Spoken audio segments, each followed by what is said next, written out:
My brother and I are proud to negate the resolution resolved. Japan should revise Article 9 of its constitution to develop offensive military capabilities, and our sole contention is threatening the world.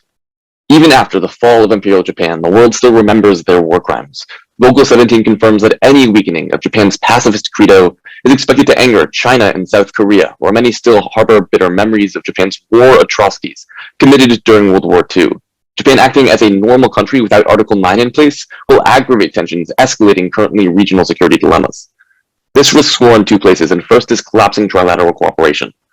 North Korea looks to be on the warpath, as Troy 22 finds that a collision course could lead to the outbreak of a second Korean War, as South Korea's domestic politics pour salt in North Korea's wound. The UN has taken a hardline position on security, suggesting that South Korea should launch a preemptive strike against Pyongyang. However, the US, South Korea, and Japan are working together to deter North Korea in a status quo. The S-22 writes, as the Japanese Prime Minister and South Korean President agrees to ramp up three-way ties with the United States in responding to North Korea's evolving military threats. However, by angering and threatening South Korea with the perception of militarization, this progress would end. Wadsworth 20 concludes that Japan-ROK military relations could easily spiral out of control if Japan adopted an offensive capability at a time when enhanced trilateral cooperation is important. Japan advancing legislation to allow for conventional capabilities would likely derail those efforts. Absent this cooperation, war is on the table. Smith 21 finds that a lack of trilateral cooperation makes deterring North Korea difficult. North Korea could use nuclear weapons through miscalculation. Dealings with North Korea are singularly prone to such problems. Allies cannot afford to send muddled messages. If North Korea believes it can split the alliance, deterrence will be weakened, Pyongyang will be emboldened to use force to challenge territorial agreements, and destruction will be felt far and wide, including nuclear attacks on US cities. Second, a military Japan threatens China. Decades of resentment over Japanese war crimes have festered in East Asia, never fully going away. Sterling 20 writes that China will dislike whatever changes Japan proposes, which it will always perceive as a sign of Japanese remilitarization. This signal far outpaces any deterrence Japan has, as Sankey 21 finds Japanese military power is sufficient to heighten Chinese insecurities, but insufficient to help slow East Asia's deteriorating military balance. Stebbing 17 concludes that for countries like China, who view Japanese remilitarization as a threat, their reactions would undoubtedly be to maximize their own security by expanding their military capabilities. It would trigger an arms race as China attempts to match this, paving the way for future conflicts. But more than an arms race, this could push China to war, as Backley 21 concludes that China attacks not when it feels confident about the future, but when it worries its enemies are closing in. Beijing turns violent when confronted with the prospect of permanently losing control of territory, and it rarely gives advance warnings. The PLA's weapon of choice is a first strike. A Pentagon Defense report in 2014 finds that China's willingness to execute a first strike is rooted in China's strategic culture. For the PLA, first strike and preemption are their modus operandi. The Chinese are likely to execute first strikes when they perceive their interests to be threatened, and they have a hair trigger on this attack. Thus, the existential fear of Japanese remilitarization would prompt a strike, as Wadsworth 19 finds that Beijing would consider preemption of Japanese strike capabilities, causing a premature escalation of the crisis that would undoubtedly draw in the US. And China believes they can win conventional superiority in such a strike, as when simulated, Hamza 18 writes that a Chinese first strike against US facilities in Japan, using just 20% of their ballistic missiles, would struck every US ship in port in Japan and cratered every runway within the first few minutes. By being forced to lash out at a US ally, this would risk an escalation to global conflict. Payne 16 finds that another world war could cause death levels beyond the 100 million souls lost in World Wars I and II. To save their lives, to not risk conflict, we need it. Okay, perfect. I'll send our case real quick, and then we'll get started.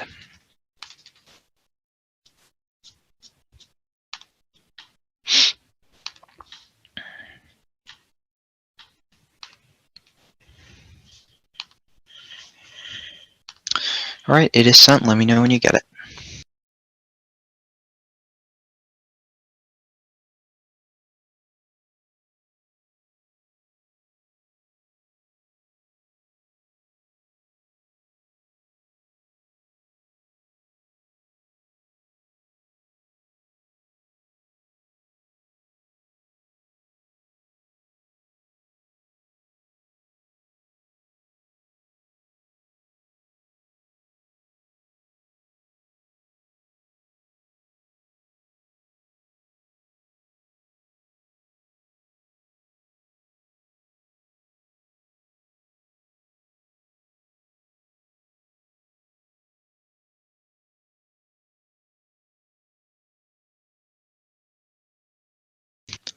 Did you all get it? Just got it. You're good. Okay, perfect. All right, this is Aditya speaking first for Fremd. We are affirming speaking second in the round. Is everybody ready? All right. Then we affirm contention 1 is space. The U.S. is inviting Japanese space collaboration as Hitchens 20 confirms that the U.S. Space Force has opened the doors to Japan. Crucially, the U.S. inviting this collaboration is key because collaboration is key to deterrence. Olympicus 19 determines that given the disproportionate advantages they provide, alliances are critical to deterrence. Close cooperation with space allies would be a critical part of the U.S. space resiliency strategy and operational interests of deterrence. Gleason 18 provides the warranting that the willingness of rivals to abandon aggression will depend on their perception of U.S. strength and their allies and partnerships. The U.S. military space resources are limited and prioritized, so when another nation invests in security assets, pooling resources lightens the burden on the United States. Furthermore, the strength of a partner is often judged by the level of resources they're willing to provide. Hitchens 21 confirms that offensive space weapons are a necessary part of that deterrent. Fortunately, Dominguez 22 explains that the challenge for Japan is that constitutional restrictions prevent the possession of offensive space capabilities. Akimoto 20 furthers that in recent years, Japan has begun to be considered something of a space power in areas such as robotics. However, Japan's military space policy has been restricted by the influence of Article 9. Mancrez 07 furthers that when projects potentially feature military applications, the future of Japan's space development appears tentative. The nation's restrictive development of defense-related space policies have prevented Japan from developing. To put it simply, offensive deterrence is key. The impact is deterring satellite strikes, as AIA 18 explains that the reality of satellite collapse is all too possible. Russia, China, and other actors have recognized America's growing dependence on satellites and are actively developing counter-space capabilities. As White 20 laments, Russian and Chinese space weapons could plunge the West into a dark ages with a crashed economy, which Bradford 13 terminalizes would send 900 million people back into poverty in the event of that economic shock. Contention 2 is North Korea. North Korea is back and worse than ever. Less than just a month ago, BBC 22 reports that North Korea had tested a banned ICBM for the first time since 2017 and fell in Japanese waters after flying for over an hour. The reason they shot it in the Japanese waters is because of Article 9, as Jones 17 explains that Article 9 stipulates that Japan can only intercept missiles that are due to land in its territory. After understanding these legal constraints, it becomes clear that by firing a missile over Japan, North Korea calculated that Japan's elaborate missile defenses would have to sit idle and increase their chances of a successful test. Crucially, this is a recipe for disaster in two ways. First is miscalculation. Schemmler 18 explains that the potential for accidents remains high, especially with untested systems. Future successes are not guaranteed, and should a further North Korean missile overflying fail at the wrong moment during its powerless flight phases, a trajectory may come to resemble an attack on Japan. But second is error, as Farrell 17 explains that the US would have been forced to immediately attack North Korea had the missile Pyongyang fired over Japan actually hit its territory. That would have plunged the world into an all-out war. Even if they retaliated with conventional weapons against North Korea, it would escalate straight away, and this causes extinction, as Wickman 18 finds. In sum, a nuclear exchange of arsenals between only two nuclear powers would end civilization everywhere. Contention 3 is reinvigorating Japan's democracy. The Economist 21 writes, since 1955, Japan's LDP has dominated the country's politics, and the party has ruled uninterrupted. This stranglehold on government is causing nationalism to spread, as Gentry 20 writes that the LDP tends towards nationalistic policies. As opposition fragmented after 2012, the ruling party's candidates found it electorally advantageous to appeal to core supporters rather than centrist voters. Ultimately, this is why Hoffman 20 reports that Japan's three leading newspaper agrees that Japan's democracy is in a crisis.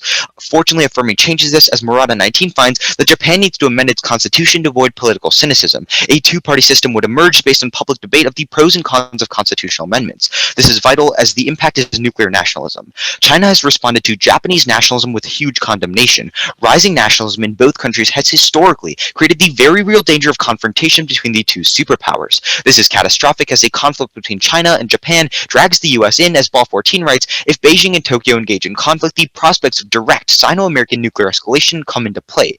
Matthews 19 terminalizes that limited nuclear war is capable of killing 2 billion people.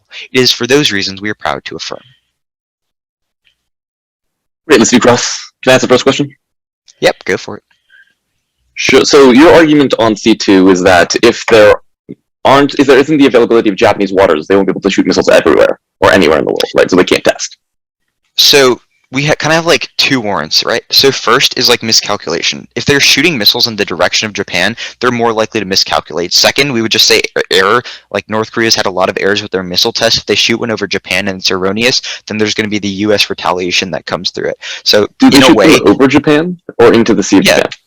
They've literally shot them over the territorial country of Japan, and then it lands in the sea. That's what they've been doing so far. Okay, could I take a question on your case? Yeah. Okay, so let's talk about like your first argument for a second, right? Yeah. So let's talk about. Sorry, I'm just pulling up the piece of evidence I wanted to ask about. Sure. So this trilateral cooperation, right? So South Yeah. Korea, as you know, recently elected a new president. That new Yes. president, as you said, has been very, very adamant about increasing trilateral cooperations between Japan, US, and South Korea. Why would they not? What is the warranting behind the reasoning that this new president, who really wants a strong military bulwark against North Korea, doesn't want Japan to have arms?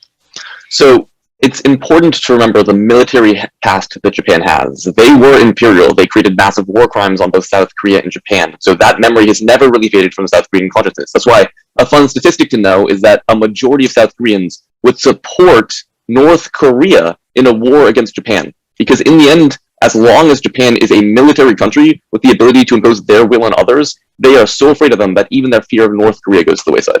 Let me ask you a question about your argument about nationalism. Sure. So you say that two-party countries aren't nationalist.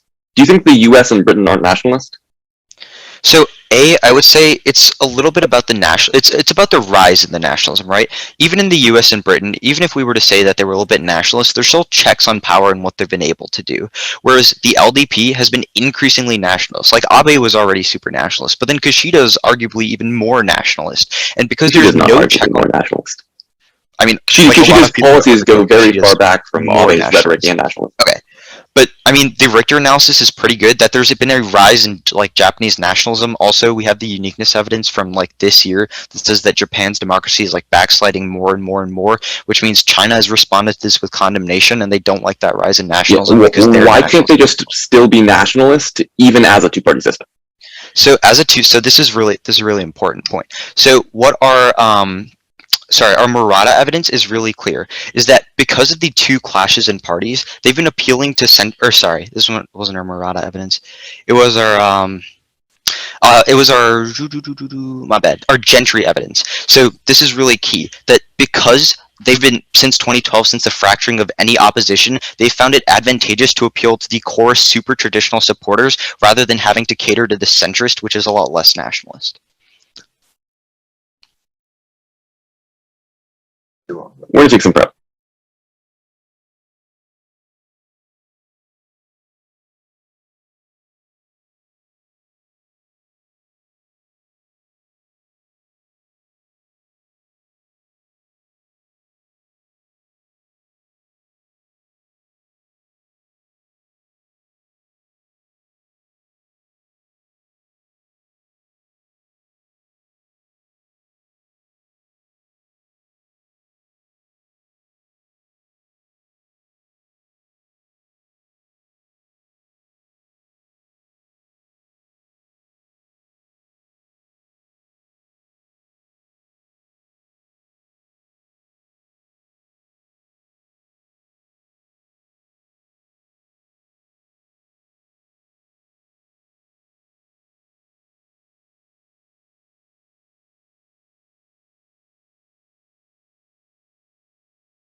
That was 125. Is everyone ready? It's going to be top down. It might be a little bit expedient, but I think I should be pretty clear.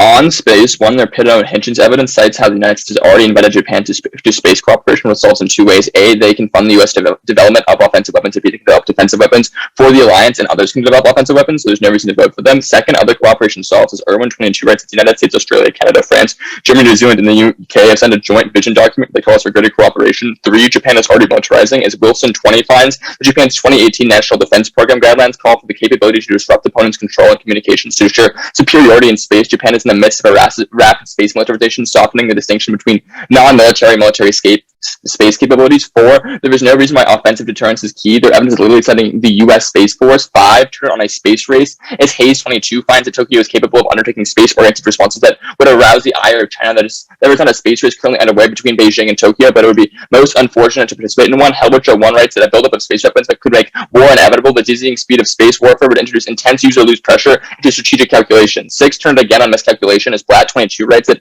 strategic miscalculation is uniquely likely in space. It's much easier to hold an adversary space systems in jeopardy with destructive ACAT than it is to substantially defend a system, which increases the risk that their actions are perceived as aggressive. 7, turn on testing. Gregor 19 writes that testing anti-satellite technology can have profound ripple effects. The destruction of a single large satellite in low Earth orbit could more than double the amount of debris in orbits. On North Korea, 1, Japan needs to escalate for the impact scenario trigger. That's a turn, as the AF allows for an offensive response. The neg doesn't do so, so the only risk of miscalculation is the AF. Second, the Vogel evidence we read in our case functions as a turn. We see that North Korea hates Japan, which is why they would get more aggressive. Rodriguez 1 explains that North Korea has objected. 21 explains that North Korea has objected from any form of rearmament.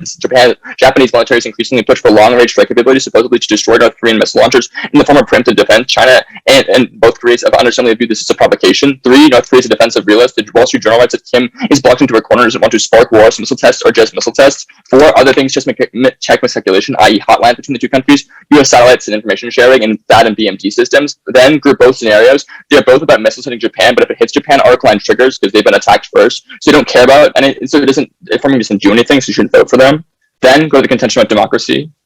On the uniqueness about nationalism, 1, their evidence is a blog 2 years ago. What Lin finds is here, while patriotism is high in Japan, there are very few actual nationalists, and nationalist politicians have little power in the status quo prefer because it's a peer-reviewed study. Second, only sections of the LDP are nationalists, as Curry 21 writes that right-wing populism is just the third largest party in the lower house of Japanese parliament. This means that they can't push for the aggressive actions that my opponents claim they will, and you shouldn't vote for them. Third, increasing nationalist policies. Berger 14 explains that since for right-wing nationalists, ideological issues are part of the parcel of any effort to reform Japanese defense, changes in national security policy were always paired with highly nationalist rhetoric, and changes in other policy domains. Historically, when there have been pressures on Japan to do more defense and national security issues, Japanese conservatives have pushed harder to strengthen Japanese nationalism. For furthest link, Berger's historical analysis of how nationalism has increased in the past in Japan, so it's more probable. On the political realignments in a two-party system, 1, they operate on a poor understanding of fiat. Affirming means the resolution happens instantly to give us fair and equal ground. Absent that, it's impossible to have any political discussion.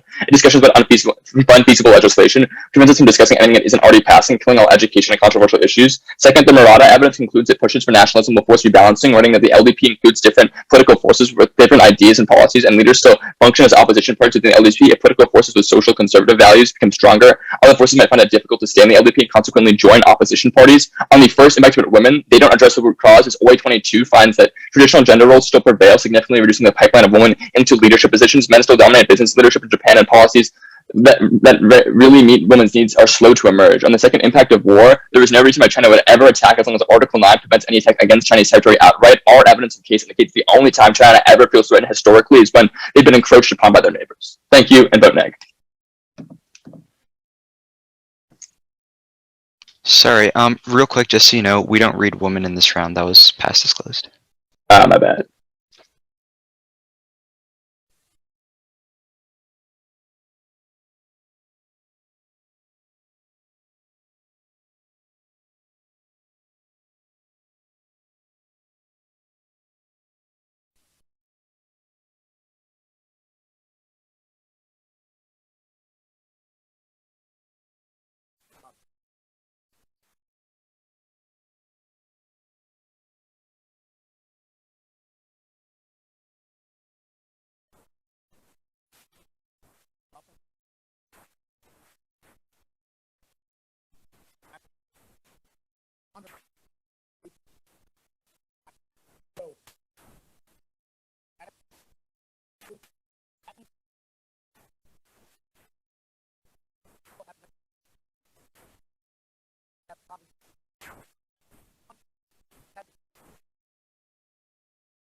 We can't hear you.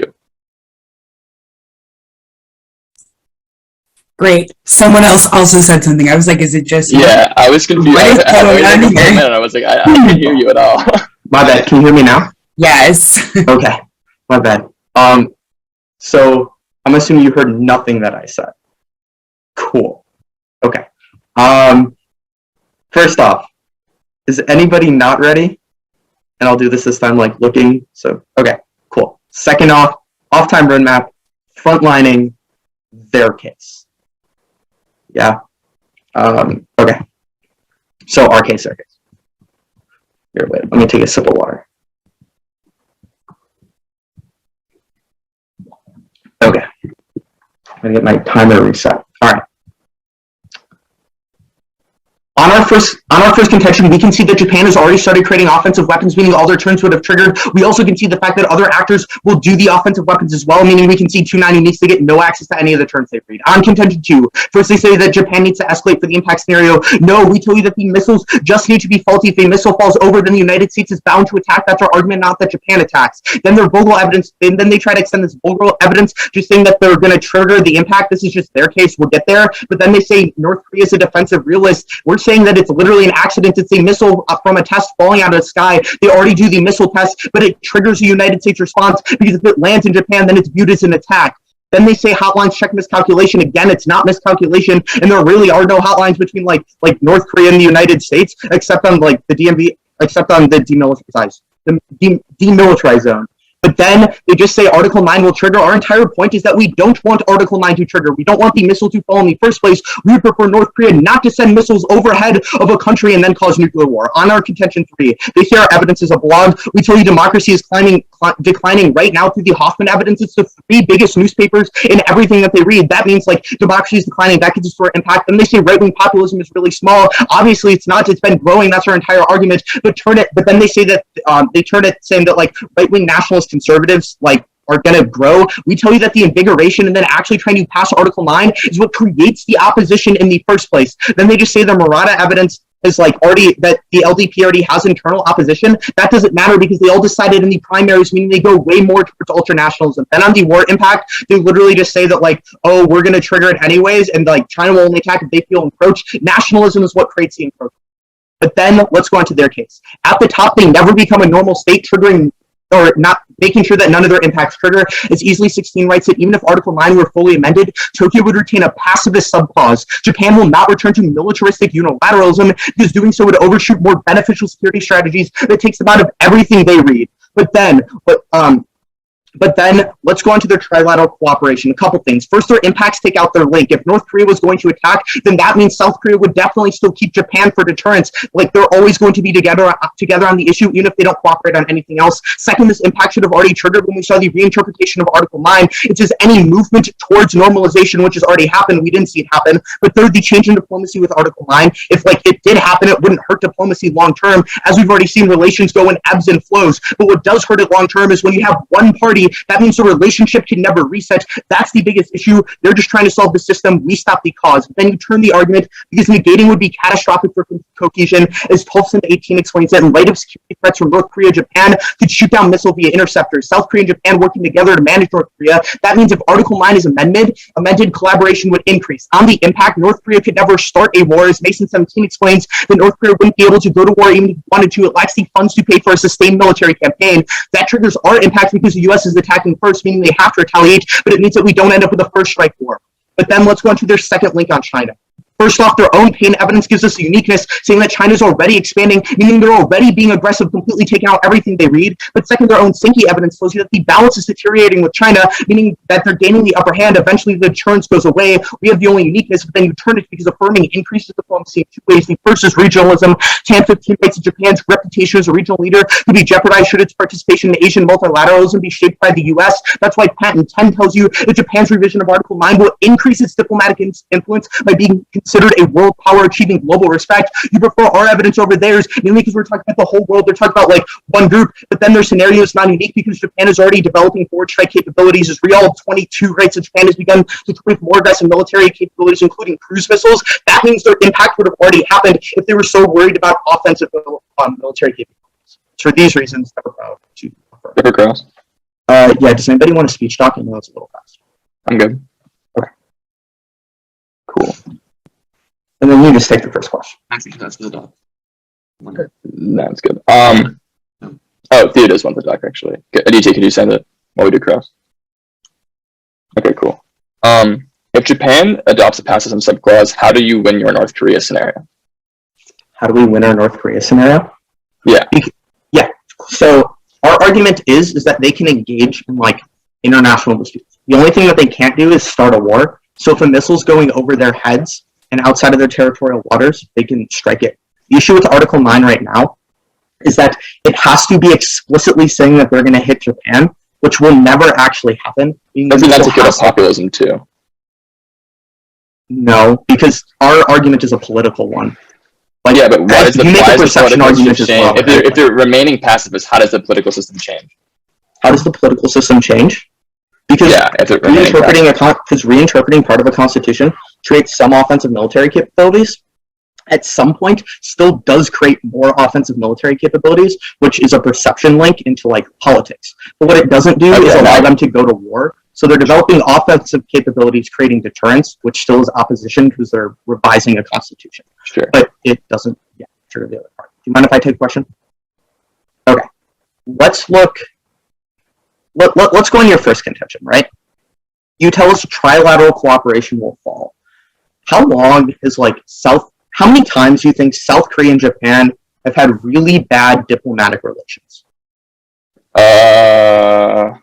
I don't know. Not recently. But would you say since the end of the Korean War? That's a very generalized question. I think that recently there's not a lot of tensions between Lee and the Kishida government. But they've had fallouts, right? Abe didn't get along with South Their relationship has never collapsed. The argument that minor disputes having minor disputes does not actually interfere with alliance systems the same way that reinterpretation of Article 9 would. Let me rephrase the question.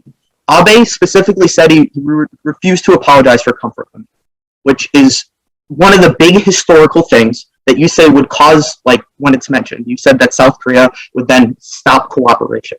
So did they stop cooperation with Japan? When he openly Our argument does not say that they need an apology. Our argument says that they're okay working with them because they're strategic allies. They've become afraid of Japan when you affirm. Because they think the Japanese military can be harnessed against them too because of these past atrocities. Apologies are not important for a government that's focused on real defense. Wait, but it was important for South Korea. South Korea said it was important. The history that you're talking about... I mean, obviously you're going to ask for an apology, but I'm saying that in the status quo and historically, the lack of apology has not disabled communications between the two countries because it's more important to realist governments is actual defense as opposed to things like words. That's our argument. Okay, we have 9 seconds left, so how's your morning been? Oh, that's 2 questions in a row. What the heck, man? But it's been good. I woke up pretty early for this, though. All right. We'll run prep. We have 125 taken.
It's going to be our case and then their case. Anyone not ready? Yeah, it's going to start at the top of our case. It's going to start at the top, and then concessions on the first go for the second. strong argument that they're going to retain a passive subclause. One, Abe doesn't want to retain passive subclause. Their own evidence indicates that there's going for militarism because of nationalism in the current Japanese government, which means their own evidence is conceding that they're probably not going to have the subclause. But secondly, our Schumann evidence finds that any constitutional revision changes the perception in China that Japan is remilitarizing, because I think the constitution is specifically what was keeping them checked, which is why all constitutional revision, which is just A9, triggers our link. On trilateral cooperation, we'll concede that Noka never goes to war because it's not in their incentive, so none of the terms link. On South Korean, on the Chinese strike, they read the pain evidence, it's trying to say that it's causing expansion, but one, the expansion is small scale, and two, it's not territorial, which is why there have been 50 years of no conflict in our brand evidence funds. Bentley evidence funds, there's been only expansion from China when they feel like they're back into a corner. They say that our Sankey evidence finds that they're already offensive, but they can't attack China, which means even though they have an offensive military that could scare them, they don't because they don't have the ability to attack. They give two terms, neither of them are really warranted. Their first one's regionalism, saying there's going to be more there's going to be more cooperation post-AF. One, Mason evidence turns this against them and saying that regional actors only work with Japan because they're seen as a stable economic ally, and when you've changed Article 9 and you've changed that perception, which means no one will work with them. But secondly, our Chen evidence finds regional actors and Japan were all too weak to stop China's rise. Then on they say that there's going to be first strike missiles that'll stop China. One, these cruise missiles aren't ballistics, which means they can't reach the Chinese territory yet. But secondly, it doesn't matter if these missiles exist if they can't be used against China. Our Vogel's evidence is very specific that the reason they'd be mad is because they remember war crimes, and reinterpretation scares them they're going to use weapons. Weapons existing right now doesn't stop anything, which is why our stepping evidence finds when you change Article 9, it leads to the perception in China that there's going to be war, which is either that they need to attack first or else they're going to be attacked, which is why our Wadsworth evidence finds they conduct a first strike. It's the most probable thing. It's their modus operandi. And our Holmes evidence finds that this would be a successful first strike, while our Payne evidence finds it would draw in the US and cause hundreds of millions in deaths as this conflict escalates globally. Good to that case. First, we can outweigh both their arguments because the first strike outweighs on time frame. It happens before any change in capabilities, which means they can't preempt it, and it's definitely the first thing that happens. It happens as soon as you affirm the perceptual signal sent for the vocal evidence. On North Korea, one, they don't interact with the vocal evidence again. It finds that North Korea and other countries in the Korean Peninsula are scared of Japan and angry if they remilitarize because of past war crimes, which means North Korea will be mad and lash out for the Rodriguez evidence, which one causes an independent war scenario because it's an incentive for conflict, but two definitely means they still shoot missiles over Japan because they're willing to take miscalculation risks or risks of them being shot down because they hate Japan. But secondly, their argument is still a miscalculation argument. It requires missiles to fall out of the air, which means if a missile just falls out of the air and hits Japan, Japan is probably going to use hotlands to not escalate into major conflict with North Korea because obviously it's not in their incentive. Then finally, then on the second argument, nationalism, one, go to the Burger turn. It says that whenever there's increases historically in changes in militarization, it leads to more nationalist rhetoric that happens post-policy. They just say it creates opposition, but no, the opposition doesn't matter. They're just going to change the policy, which is more important than the political consensus, because the LDP is already in tower and can already change stuff. Secondly, they concede the fiat response. There's no change in the deliberation or the two-party system, because the second you affirm, there's going to be the Article 9 passing, which means there isn't time for massive political shifts, because Priya makes that not happen.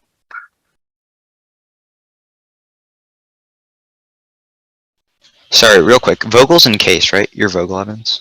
Yeah, Vogel's in case. It's the first piece of evidence. Okay. But Rodriguez gives similar warranting and some rebuttal too. All right, sure. Okay. Thank you. All right, we'll take some running prep starting now.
All right, 230 used, so we have 9 seconds left.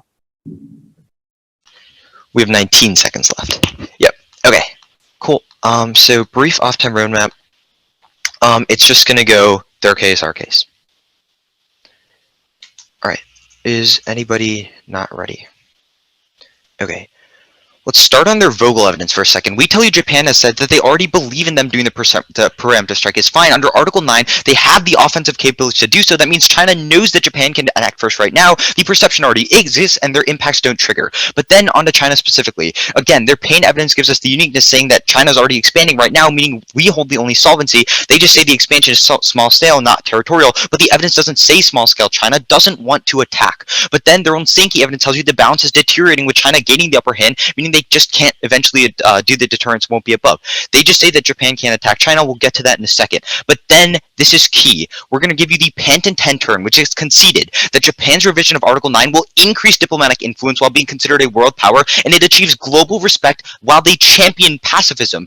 This is going to take out their Vogel evidence, one, because it gets conceded, which means Japan's going to be championing pacifism, not going to get the preemptive strike happening. Why would Japan think that the preemptive strike is happening if they're like going with for pacifism? It doesn't make any sense here. But then let's go on let's go to Japanese nationalism for a second. They read the Berger turn that there'll be more national prehistoric policy and stuff. We're going to concede that no political shifts were ever going to happen and that the LDP is already the nationalist policy. They have no link in the turns here, but the place you're voting for us and voting on this round is on North Korea. They give you 2 responses here. First, they say we don't interact with Vogel, and they read their turn again, their North Korea impact scenario turn again. They kicked out of their impact scenario for the NOCO link, which means they don't get access to their turns. Then the only weak argument left is that hotlines are going to prevent this. Again, it's not a hotline. This is a legal argument. The hotline isn't going to stop this. It's an if X happens, Y happens. If the bomb hits Japan, US is legally obligated to fight back. It isn't a perception link. It isn't anything but a legal argument. If X happens, Y happens. That's going to be key here. That's why the BBC and Jones evidence from C3 stipulate that North Korea started to launch the missiles over Japan again because with the Article 9 in place, Japan has no capacity to strike them down because they're restricted to self-defense unless the missiles are literally earmarked for them. We're going to be going through our second link of error as the Farrell 17 evidence tells you that if NOCO's untested accident-prone missiles accidentally infringe on Japan's sovereign territory, the US would have to retaliate, sparking a roar. Remember, if X happens, then Y happens. The result is going to be a devastating nuclear war with the Wickman evidence telling you it's going to cause extinction. Here is the key weighing that wins us the round. The reason you prefer this impact scenario over everything in the round is that it doesn't require us to go into the heads of foreign powers. The US has to respond with weapons. That means it completely outweighs on probability because you don't have to go to the psyche of another country to vote on this. A good example is the Russia-Ukraine conflict. In the February topic, half the authors that were read on one side were saying that the conflict would happen and the invasion would happen. Half the authors say that it wouldn't happen, which means the probability is always going to be questionable. But on our case, you should feel really comfortable voting here because you know if the missile hits Japan, the US will strike back, causing the nuclear war that is going to cause the extinction. That is why we're proud to affirm. Ross, you find yeah. Just to clarify, is your argument that we have less probability than you because authors conclude against us? No. Our argument is that for you to win, right, you have to go into the head of Xi Jinping, and you have to get whatever he's thinking, and you have to have scholars be able to put it out. The reason why we're able to have turns on your argument, and the reason, let's say literally the exact opposite of what you viewed a single turn as to why China would be less aggressed? Hampton, we tell you that like it increases. Hampton's about Japan making regional coalitions with non-China actors. You don't read any arguments that China would be less aggressed in the affirmative. It increases peace, and we literally in our case, like we tell you that. Either way, for your argument to be true, your authors have to be correct that this is exactly how Xi Jinping thinks. We don't have to prove this is how somebody thinks. That's not true. All we have to prove is that under NATO, they have to respond. And considering that that's never been attacked in the round, we know that has to happen.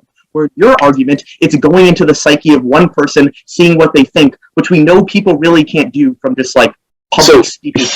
Here's why your analysis is wrong on both fronts. One, we don't need to get in Xi Jinping's head. All we need to do is give a reasonable understanding of the Chinese population's fears, because if the Chinese population is existentially afraid of Japan, then they can push leadership to do whatever they want. But more importantly, your argument that illegal obligations are a guaranteed fact. Let me give both explanations. Your argument that illegal obligation is a guaranteed fact is a terrible argument because the US breaks international law all the time. We did it with both invasions in the Middle East. We always do it on major laws in the sea. We do it on most UN conventions. There's no reason why being told to do something means that we're going to evade, especially if that causes the kind of destruction that you mean for literally no reason. It's just an accident.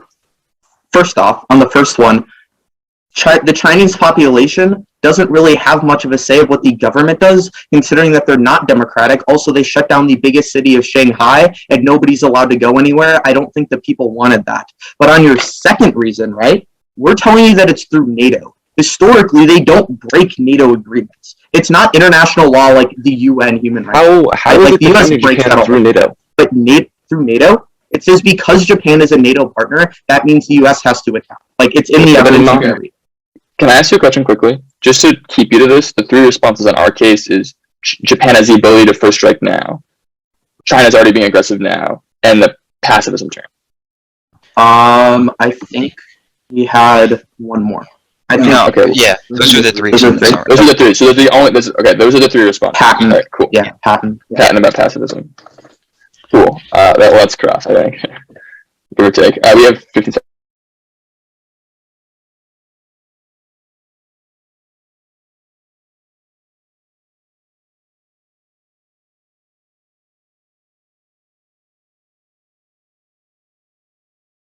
Alright, cool. Weighing debate, our case, their case. I'm going to start on their probability weighing and then reiterate Theo's weighing. So I don't know if that makes your sign, but the flowing kind of tricky.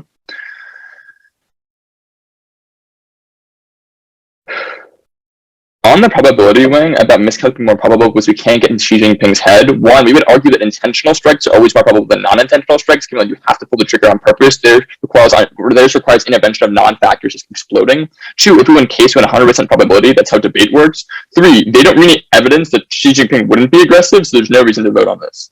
Then extend our time frame weighing that our strike happens before anything else because there's going to be aggressive first strike postures which happen before Japan can get any capabilities to defend themselves, which A, links into their cases to create the same war they talked about that draws the United States, just at a shorter time frame, but B, triggers the same impact. There will be much more miscalculation in the region if there is a global war.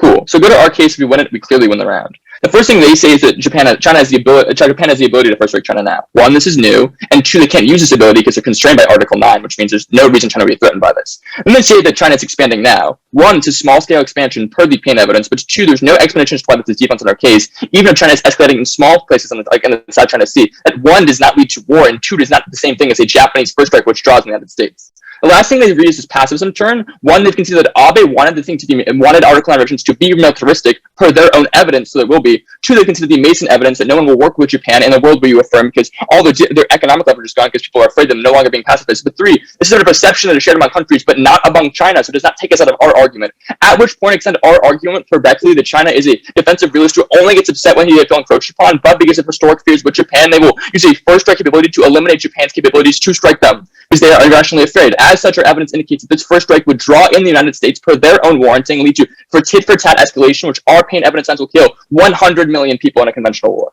Go to their case. Extend the Vogel evidence that no three is equally scared for the same reasons as China, and the Rodriguez evidence indicates that would increase escalation. They say they can go to full-scale war. That's fine. Theo's implication in summary is that they would increase missile testing, which would just on-net more missile testing and on-net more capability for miscalculation. Conceded. Also extend the argument about there being hotlands that check back. They say that it's in the law. It's in the law. There's an on-purpose strike. As long as there's an accidental strike and North Korea can clarify that with the United States, there will never be a U.S. draw. Also pretty convincing. So it's pretty clear. Vote for the F. We're not the F. Vote for the neck. All right, we got 19 seconds of prep. We're going to run it.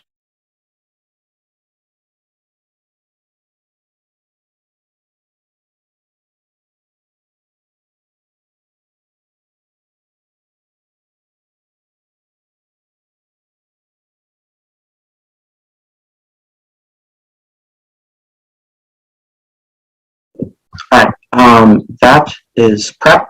It's a brief off-time roadmap. It's going to start with the weighing. Then it's going to go our voting issue one on our voter issue on North Korea, and then it's going to go like their case. Is anybody not ready? Okay. This round has been super messy. Let's first start with the weighing. Let's say you give both sides 100% probability of their impacts. You still always prefer us for two reasons.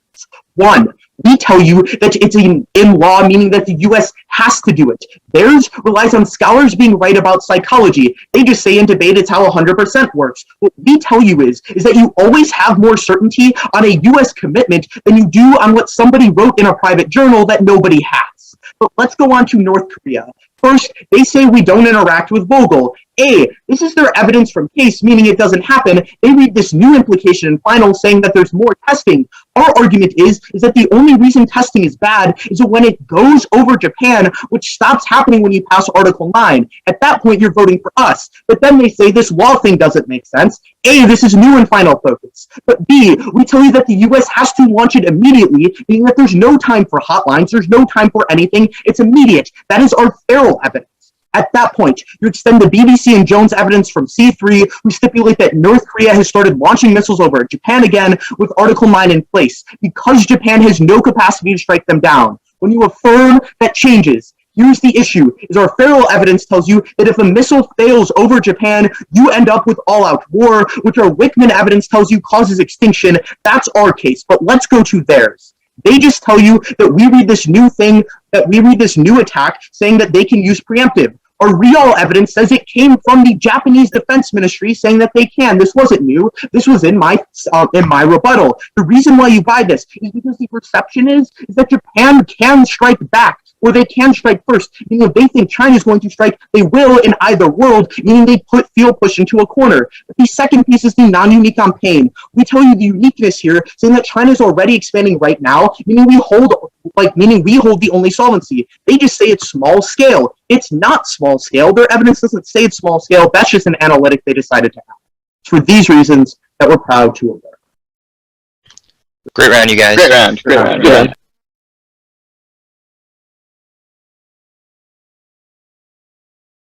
Can you all hear me now? Okay, cool. I think the decision is up.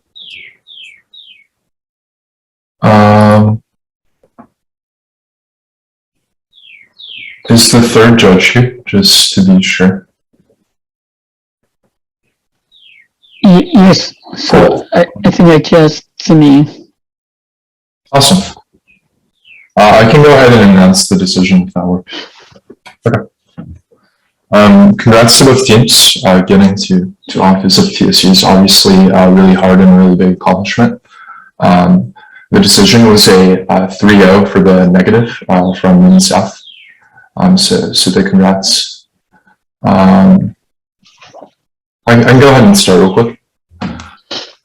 There are a couple of reasons that I feel pretty reluctant to vote off of the AFCASE offense. The first is this hotlines response. The way that it's initially frontline and second rebuttal is to tell me no real hotlines exist between America and North Korea, and they only exist in the DMZ. First summary just says this doesn't respond very well, that like some hotlines still exist and NOCO can still like clarify with Japan. And the second summary goes for this new frontline, like really hard about a legal obligation. I think this is mildly bad because now they only really have one speech to like engage with the idea that like no hotlines can solve or matter because of this like legal obligation sort of superseding like any type of hotline. I think it's reasonable for them to say in first final focus that North Korea will want to clarify any accidents on a hotline before a world war starts, regardless of legal obligations. Second final just says like I don't really think there's any like warranted engagement with the hotlines response. It's just like it's illegal, it has to happen. I don't really know why. And second final also sort of says the response is new in final focus about like hotlines again like and how it interacts with the legal obligation. To the extent it's new, I think it's only new because like the legal stuff is new in second summary. Like it's not the front line that's made in second rebuttal. So at the end of the debate, I don't really know why legal obligations sort of supersede any type of hotline communication. I feel like it's coming late enough in the round where I'm comfortable airing neg to at least substantially reduce the risk of the AC link. Then on the Vogel stuff, the front line in second summary is just that they kicked out of the impact scenario in case. I don't really know like which or why like the responses on case to deal with Vogel's uniqueness claim that North Korea is scared of past Japanese war crimes. all of this to me is a pretty well articulated and first summary, like and in rebuttal, like as a response, like to the case independently.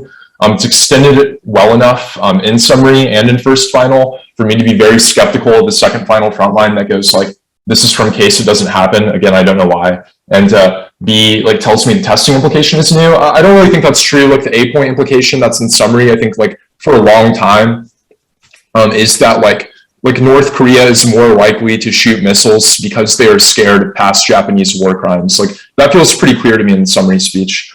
Yeah, and then the last thing is like tests won't go over Japan anymore if we revise Article 9. But again, I don't understand how this engages with like the sort of Vogel uniqueness. I just think this is like a bit undercovered because if I take Vogel to be true, then it's like they do want to do it intentionally.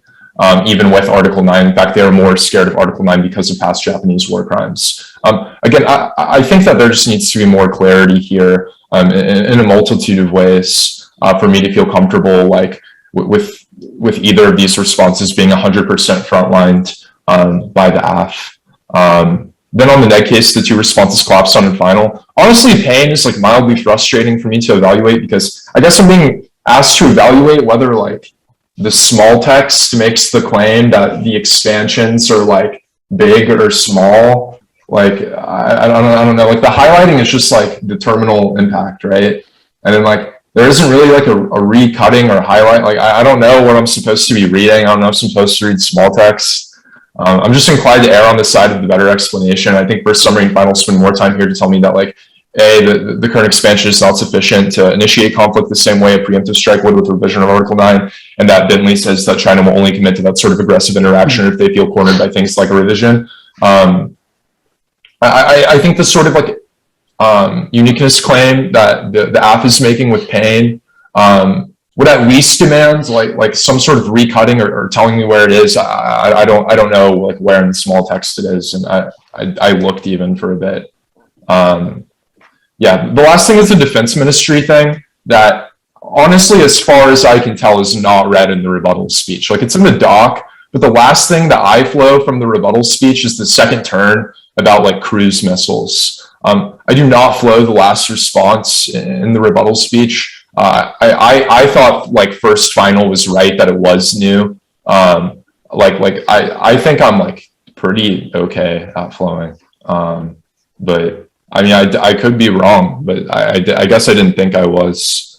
So I thought it was a new and second summary. I think that it's the response that like they're constrained by Article 9 is reasonable. So I guess I think that neg wins case, and I feel comfortable negating off the China scenario, and that's how I voted.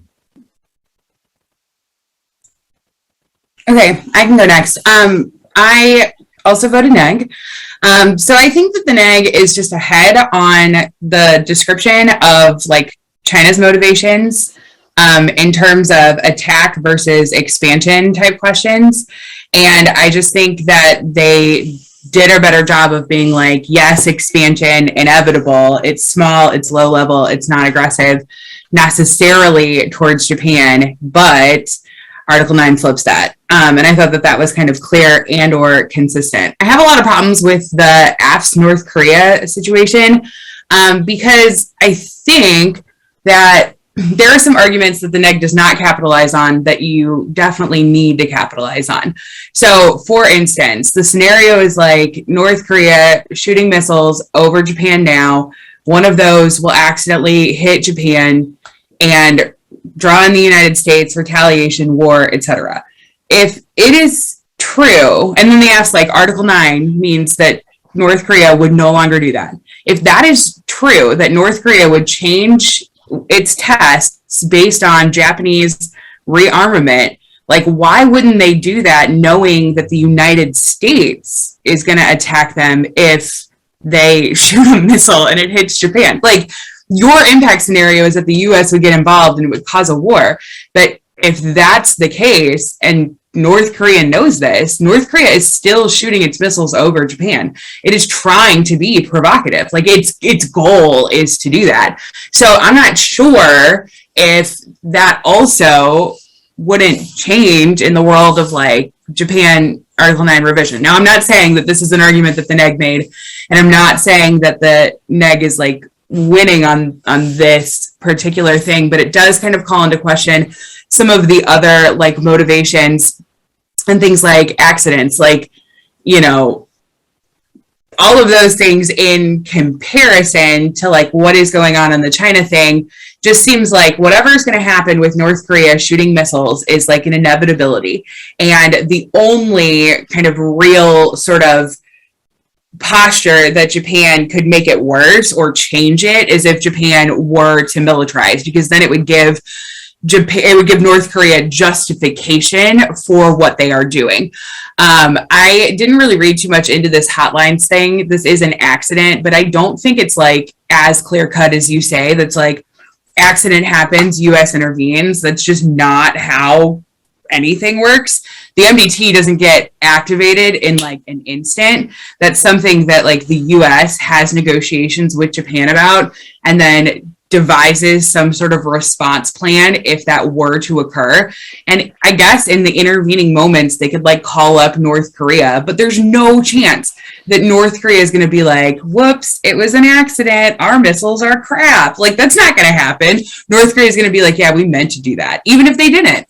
So hotlines just doesn't really seem like here or there for me in terms of de-escalating conflict, but it did seem like there is a possible chance that North Korea could become more provocative in the world of Article 9 revision, not less. But I definitely think that Article 9 revision would trigger China.